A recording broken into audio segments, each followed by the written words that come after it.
7वी scholarship गणित या विषयामध्ये गणितामधल्या वेगवेगळ्या घटकांच्यावर आधारित प्रश्न आपल्याला परीक्षेला विचारलेले असतात. त्यापैकीचे घटक नैसर्गिक संख्या, पूर्ण संख्या, पूर्णांक संख्या आणि परिमेय संख्या. त्याच्यावर आधारित काही उदाहरणं या व्हिडिओमध्ये आपण पाहूया. यामध्ये आपण नवनीत स्वाध्याय 2.1 मधले विचारलेले प्रश्न आणि त्यांची उत्तर पाहू. सुरुवात पहिल्या प्रश्नापासून करू. हा पहिला प्रश्न 7/2 बरोबर टिंबटिंब अधिक 1/2. तर या 4 पर्यायापैकी आपल्याला या रिकाम्या जागी योग्य संख्या शोधायची आहे. मग 7ला जर 2 न भागलं तर आपण 7/2 हे असं लिहू शकतो आणि 7/2 म्हणजेच 3.5 किंवा याला 3.5 असं आपल्याला म्हणता येईल. हा जो 0.5 आहे त्यालाच आपण अंश आणि छेदाच्या स्वरूपात 1/2 असं म्हणू शकतो, कारण 1/2 म्हणजेच अर्धा आणि अर्धा म्हणजे 0.5. मग हे 0.5 सोडून पूर्णांक संख्या उरते किती, तर 3. त्यामुळे या रिकाम्या जागी 3 असली पाहिजे, म्हणजे 3 अधिक 1/2 किंवा 3 अधिक अर्धा म्हणजेच 3.5 आपल्याला उत्तर मिळणार आहे. याचा अर्थ या रिकाम्या जागी 3 ही संख्या असली पाहिजे, जी आपल्याला पर्याय क्रमांक 1 मध्ये दिले. त्यामुळे या प्रश्नाचं उत्तर पर्याय क्रमांक 1. पुढचा प्रश्न -2 ही ऋण पूर्णांक संख्या टिंबटिंब. 4 पर्याय दिलेत. -1च्या उजवीकडे येईल, -1च्या डावीकडे येईल, 0च्या उजवीकडे येईल की +1च्या उजवीकडे येईल. तर संख्या रेषा जर आपण काढली तर या संख्या रेषेमध्ये बरोबर मध्ये आरंभबिंदू 0 असतो. 0च्या उजव्या बाजूला सर्व धन संख्या आणि डाव्या बाजूला सर्व ऋण संख्या असतात. आपल्याला विचारले की -2 ही संख्या या 4 पर्यायापैकी कुठं असेल, म्हणजे -1च्या उजवीकडे असेल का, म्हणजे इथं -1 असणार. तर जसजसं आपण 0 पासून डाव्या बाजूला जाऊ तशा संख्या लहान होत जातात, म्हणजे -2 ही -1च्या डावीकडे झाली. त्यामुळे पहिला पर्याय काय आपलं उत्तर असणार नाही. मग -1च्या डावीकडे होईल, हे बरोबर आहे. दुसऱ्या पर्यायात मात्र आपल्याला असं दिले -1च्या डावीकडे होईल, जे इथं बरोबर आहे. -2 ही संख्या -1च्या डावीकडे आहे, त्यामुळे या प्रश्नाचं उत्तर पर्याय क्रमांक 2. आता पर्याय क्रमांक 2 मध्येच आपल्याला उत्तर मिळाले, त्यामुळे पुढे पर्याय चेक करण्याची गरज नाही. या प्रश्नाचं उत्तर पर्याय क्रमांक 2. पुढचा प्रश्न, पुढीलपैकी कोणत्या पर्यायातील गुणाकार समान आहे? हे 4 पर्याय दिलेत. प्रत्येक पर्यायामध्ये जे गुणाकार दिलेले आहेत त्या प्रत्येकाचे गुणाकार आपण करून बघूया. म्हणजे पहिला पर्याय -8 -9 यांचा गुणाकार +72 येईल आणि -8 गुणिले 9 गुणाकार ऋण 72 येईल, कारण एक संख्या ऋण आहे, एक संख्या धन आहे, गुणाकार ऋण येईल. मग 72 आणि -72 या संख्या काही समान नाहीत, त्यामुळे पहिला पर्याय काय आपलं उत्तर असणार नाही, कारण याच्यामधले जे 2 गुणाकार आहेत त्यांची उत्तर वेगवेगळी येतात. दुसऱ्या पर्यायात सुद्धा तसंच, एक ऋण संख्या एक धन संख्या आहे, त्यामुळे हा गुणाकार -72 येईल आणि दुसरा गुणाकार दोन्ही संख्या ऋण असल्यामुळं +72 येईल. इथं सुद्धा संख्या समान नाहीत, त्यामुळे हे पण आपलं उत्तर नाही. तिसऱ्या पर्यायात सुद्धा एक संख्या धन एक संख्या ऋण गुणाकार -72 येईल आणि दुसऱ्या गुणाकारात दोन्ही संख्या धन आहेत, त्यामुळे गुणाकार धन 72 येईल. हे उत्तर नाही. मग आता पर्याय क्रमांक 1, 2, 3 हे आपलं उत्तर नाही, म्हणजे चौथा पर्यायच आपलं उत्तर असलं पाहिजे. गुणाकारही करून बघूया. -8 आणि -9 दोन्ही ऋण संख्या आहेत, गुणाकार धन 72 येईल आणि 8 आणि 9चा गुणाकार 72. इथं मात्र दोन्ही गुणाकार हे समान मिळतात, त्यामुळे या प्रश्नाचं उत्तर पर्याय क्रमांक 4. पुढचा प्रश्न, 6 गुणिले -1 बरोबर किती? तर 6 गुणिले -1, एक संख्या धन एक संख्या ऋण गुणाकार -6 येईल. आता हा पर्याय दिलेल्या 4 पर्यायात कुठंच नाही -6. पण पहिला पर्याय जर आपण बघितलं तर 6/-1 आहे. इथं 6/-1 म्हणजेच -6, कारण हे जे ऋणचिन्ह आहे ते अंश आणि छेद यापैकी कशालाही आपण देऊ शकतो. मग ते ऋणचिन्ह समजा आपण अंशाला म्हणजे 6ला दिलं तर -6 होतील आणि छेदामध्ये आता 1 शिल्लक राहील. तो छेदातला 1 लिहिला नाही तरी सुद्धा चालतो, म्हणजे -6 म्हणजेच काय, तर 6/-1. त्यामुळे या प्रश्नाचं उत्तर आहे पर्याय क्रमांक 1. हा पुढचा प्रश्न, 7/-2 बरोबर किती? तर या 7/2 या संख्येसाठी या 4 पर्यायामध्ये एक कुठली तरी संख्या अल्टरनेट दिलेली आहे, म्हणजे तीच संख्या 7/-2 हीच संख्या या 4 पर्यायापैकी कुठल्या तरी पर्यायाने आपण दाखवू शकतो. मग इथं पहिला पर्याय जर बघितला 7 गुणिले -1 उत्तर -7 मिळेल आणि छेदामध्ये 2 आहे. तसंच 7/-2 आपण लिहिलं काय किंवा -7/2 लिहिलं काय, हे ऋणचिन्ह अंश आणि छेद यापैकी कशालाही आपण देऊ शकतो. त्याच्यामुळे त्या संख्येच्या चिन्हामध्ये किंवा त्या संख्येमध्ये बदल काही होत नाही, म्हणजे -7/2 याचाच अर्थ 7/-2 आहे. मग पहिला जो पर्याय आहे 7 गुणिले -1/2 ही संख्या 7/-2 अशीच आपण लिहू शकतो. त्यामुळे 7/-2 बरोबर 7 गुणिले -1/2 असंही आपण लिहू शकतो. त्यामुळे या प्रश्नाचं उत्तर पर्याय क्रमांक 1. पुढचा प्रश्न, -13/-2 बरोबर किती? आता इथं अंश आणि छेद दोन्ही संख्या ऋण आहेत, त्यामुळं ते वजा वजा अधिक होतील, म्हणजेच वजा 13/-2 म्हणजेच 13/2. तर 13/2 हे आपल्याला पर्याय क्रमांक 4 मध्ये दिलेलं आहे, त्यामुळे या प्रश्नाचं उत्तर पर्याय क्रमांक 4. पुढचा प्रश्न, वजा 120 ला वजा 30 न भागायचं आहे. मग वजा 120/-30 आपण करूया. इथं सुद्धा अंश आणि छेद दोन्ही ऋण आहेत, त्यामुळे ही संख्या धन होईल. तर 30 न जर 120 ला भाग घालवला तर शून्याला शून्य निघून जाईल. 3 एके 3, 3 चौक 12. उत्तर मिळेल 4/1 आणि 4/1 म्हणजेच 4.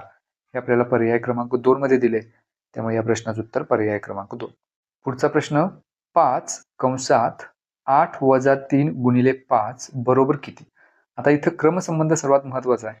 म्हणजे बेरीज, वजाबाकी, गुणाकार, भागाकार या चारही क्रिया आपल्याला जर करायच्या असतील तर त्याच्यामध्ये एक विशिष्ट क्रम आहे. सर्वात अगोदर आपल्याला कंस सोडवायचा असतो, त्याच्यानंतर भागाकार, गुणाकार आणि मग बेरीज आणि वजाबाकी. आता याच्यामध्ये पहिल्यांदा कंस आपण सोडवून घेऊया आणि कंसामध्ये सुद्धा गुणाकार पहिल्यांदा आपल्याला करावा लागेल. त्यामुळे 8 आहे तसंच ठेवूया, वजा चिन्ह आहे तसंच लिहूया आणि 3 आणि 5चा गुणाकार 15, तो गुणाकार पहिल्यांदा करायचा.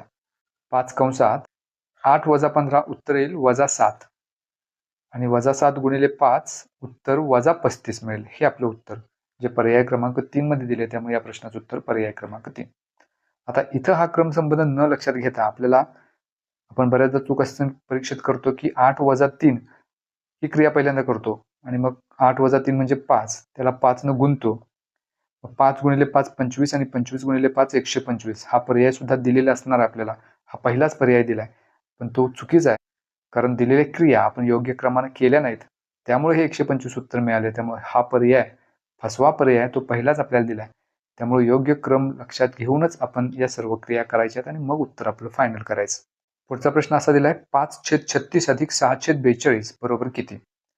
तर 5/36 अधिक 6/42 याला पहिल्यांदा आपण सोपं रूप देता येतं का बघूया. म्हणजे 5 न 36 ला काय भाग जात नाही, ते तसंच ठेवूया. 6 न मात्र 42 ला भाग जाईल, तो घालू. 6 एके 6, 6 7 42, 1/7 उरेल.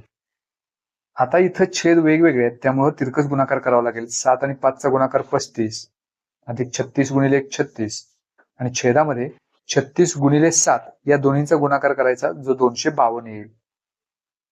35 अधिक 36 71 छेद 252 हे आपल्याला उत्तर मिळालं. हा पर्याय आपल्याला पर्याय क्रमांक 2 मध्ये दिला आहे, त्यामुळे या प्रश्नाचं उत्तर पर्याय क्रमांक 2. पुढचा प्रश्न, 1.2/3 वजा 3.5/6 बरोबर किती? सुरुवातीला आपल्याला या संख्यांचं शुद्ध अपूर्णांकात रूपांतर करावं लागेल. मग त्याच्यासाठी 1.2/3 वजा 3.5/6 पहिल्यांदा आहे तसे लिहून घेऊया. इथं शुद्ध अपूर्णांकात रूपांतर करायला 3 आणि 1चा गुणाकार करायचा, 3 गुणिले 1 3 आणि त्याच्यामध्ये 2 मिळवायचे म्हणजेच 5 आणि छेद 3 आहे तसंच वजा. इथं सुद्धा 6 आणि 3 यांचा गुणाकार साहित्रिक 18, 18 मध्ये 5 मिळवले तर 23 मिळतील. छेदामध्ये 6 आहे तसेच. आता पहिली संख्या 5/3 छेदामध्ये 3 आहेत आणि दुसऱ्या संख्येत छेदामध्ये 6 आहेत. या 3 ला किती न गुणलं तर 6 मिळतील, तर 2 न. त्यामुळे छेदाला 2 न गुणायचं, अंशालाही 2 न गुणायचं. मग अंशात 5 गुणिले 2 10 मिळेल.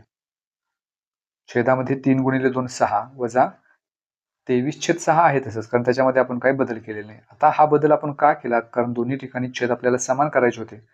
आता या दोन्ही संख्यांच्या मध्ये छेद समान झालाय, 6 तो एकदाच घेऊया आणि ह्या वेळेला अंशांची आपण वजाबाकी करायची, म्हणजे 10 वजा 23. मग 10 वजा 23 म्हणजेच वजा 13, कारण लहान संख्येतून मोठी संख्या आपण वजा करतोय. हे आपलं शेवटचं उत्तर वजा 13/6 जे पर्याय क्रमांक 1 मध्ये दिले, त्यामुळे या प्रश्नाचं उत्तर पर्याय क्रमांक 1. पुढचा प्रश्न, 12 ते 15 साठी सूचना आहे. पुढील चौकटीत पेक्षा मोठे, पेक्षा लहान, बरोबर किंवा पेक्षा लहान किंवा बरोबर यापैकी योग्य चिन्ह वापरा. -4 आणि 5 याच्यातली लहान मोठी संख्या ठरवायची. आता इथं -4 ही ऋण संख्या आहे आणि 5 धन संख्या. आपल्याला माहिती आहे की कुठलीही धनसंख्या कुठल्याही ऋण संख्येपेक्षा मोठीच असते, त्यामुळं हे चिन्ह इथे येईल पर्याय क्रमांक 2. 13वा प्रश्न आहे, -6 आणि 0. ऋण संख्या ही शून्यापेक्षा नेहमी लहानच असते, त्यामुळे इथे सुद्धा हेच चिन्ह येईल पर्याय क्रमांक 2. -1 आणि -2 इथं मात्र आपल्याला लक्षात ठेवायचं की -1 ही संख्या -2 पेक्षा मोठी आहे. बऱ्याचदा आपल्याला असं वाटतं की 2 ही संख्या 1 पेक्षा मोठी आहे, -2 ही सुद्धा -1 पेक्षा मोठा असेल, पण हा चुकीचा समज आहे. जसजसं आपण संख्या रेषेवर शून्याच्या डावीकडे जाऊ तशा संख्या लहान होत जातात, म्हणजे -2 ही संख्या -1 पेक्षा लहान होते. त्यामुळे इथे या पद्धतीचं चिन्ह येईल, जे आपल्याला पर्याय क्रमांक 2 मध्येच पुन्हा दिले, त्यामुळे या प्रश्नाचं उत्तर पर्याय क्रमांक 2. आणि शेवटचा आहे 3 आणि 0 यांच्यातला क्रमसंबंध ठरवायचा आहे. शून्यापेक्षा कुठलीही धनसंख्या मोठीच असते, त्यामुळे इथे हे चिन्ह येईल पर्याय क्रमांक 2. त्यामुळे या प्रश्नात सुद्धा उत्तर येईल पर्याय क्रमांक 2. पुढचा प्रश्न 2.1/5 याला 5.3/6 न भागायचा आहे. मग पहिल्यांदा शुद्ध अपूर्णांकात रूपांतर करूया. 2 आणि 5चा गुणाकार 10 अधिक 1 11/5 भागिले 6 आणि 5चा गुणाकार 30 अधिक 3 33/6. मग 11/5ला आपल्याला भागायचं आहे. या भागाकाराच्या ठिकाणी आपण गुणाकाराचं चिन्ह घेऊया, म्हणजे पुढची जी संख्या आहे त्याचा व्यस्त घ्यावा लागेल. म्हणजे 33/6चं व्यस्त येईल 6/33. इथे 11 न 33ला भाग जाईल. 11 एके 11 11 त्रिक 33. त्याच्यानंतर 3 न 6ला भाग जाईल. 3 एके 3 3 दुणे 6. आता अंशांचा गुणाकार करूया. 2 गुणिले 1 म्हणजे 2/5 गुणिले 1 5. हे आपलं शेवटचं उत्तर 2/5 पर्याय क्रमांक 2 मध्ये दिले, त्यामुळे या प्रश्नाचं उत्तर पर्याय क्रमांक 2. पुढचा प्रश्न 4 ते 7 या दरम्यानच्या नैसर्गिक संख्या दर्शवणारा योग्य पर्याय कोणता?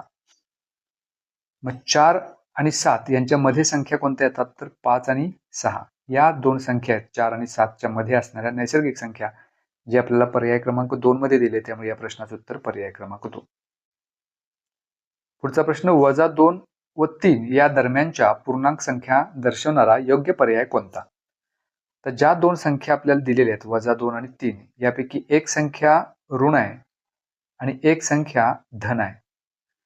म्हणजे जे काही पर्याय आपल्याला दिलेले असतील त्या पर्यायामध्ये काही संख्या धन असणार असू शकतात, काही संख्या ऋण सुद्धा असू शकतात, किंवा सर्वच्या सर्व संख्या ऋणही असू शकतात. आता या एक ऋण संख्या आणि एक धनसंख्या यांच्या दरम्यानची संख्या आपल्याला शोधायची आहे. एक एक पर्यायावरून आपण जाऊया. -1 या दोन्हीच्या दरम्यान असू शकते का? तर असू शकते. 0 असू शकतो का? तर आहे. 1 आहे का? आहे. आणि 2 आहे का? आहे. तर पर्याय क्रमांक 1 मधल्या सर्वच्या सर्व संख्या या दोन संख्यांच्या दरम्यान आहेत, त्यामुळे हेच आपलं उत्तर. कारण पुढचा पर्याय जर आपण चेक केला तर याच्यामध्ये -4 ही संख्या आहे, पण -4 ही संख्या -2 आणि 3 यांच्या दरम्यान येणार नाही. कारण जर आपण संख्या रेषा इथं काढली, इथं 0 असेल, ह्या बाजूला 1 2 3 आणि डाव्या बाजूला -1 -2. -4 ही संख्या -2च्या डाव्या बाजूला असणार आहे, त्यामुळे ती -2 आणि 3 यांच्या मध्ये येणार नाही, त्यामुळे हा पर्याय आपलं उत्तर असणार नाही. पर्याय क्रमांक 3 मध्ये सुद्धा -3 ही संख्या आहे, त्यामुळे हे उत्तर आपलं असणार नाही. पर्याय क्रमांक 4 मध्ये -5/2 म्हणजेच -2.5 ही संख्या आहे, तर -2.5 ही सुद्धा -2च्या डावीकडेच असणार आहे, त्यामुळे हे आपलं उत्तर असू शकत नाही. त्यामुळे राहिला एकच पर्याय, पर्याय क्रमांक 1. त्याच्यामधल्या -1 0 1 आणि 2 या सर्व संख्या -2 आणि 3 यांच्या दरम्यान आहे. पुढचा प्रश्न पहिल्या दोन मोज संख्या, पहिल्या दोन पूर्ण संख्या व पहिल्या दोन सर्वात मोठ्या ऋण पूर्णांक संख्या यांची बेरीज किती? पहिल्या दोन मोज संख्या म्हणजे नैसर्गिक संख्या ज्या आहेत 1 आणि 2 यांची बेरीज करायची आहे. त्याच्यानंतर सर्व पूर्ण संख्यांची सुरुवात होते 0 1 2 या पद्धतीनं सर्व पूर्ण संख्या. त्यातल्या पहिल्या दोन कोणत्या? तर 0 आणि 1 त्यांची पण बेरीज करायची, त्यामुळे +0 +1 करू. त्याच्यानंतर पहिल्या दोन सर्वात मोठ्या ऋण पूर्णांक संख्या, तर संख्या रेषेत जर आपण विचार केला याच्यामध्ये शून्याच्या डावीकडे सर्व ऋण संख्या असतात आणि जसजसं आपण डावीकडे जाऊ तशा संख्या लहान होत जातात. म्हणजे सर्वात मोठ्या ऋण पूर्णांक संख्या कोणत्या? तर -1 आणि -2 या सुद्धा आपल्याला मिळवायच्या आहेत. -1 -2 यांची बेरीज ही या सर्व संख्यांच्या मध्ये करूया. आता ह्या सर्व धन संख्या त्यांची पहिला बेरीज करू.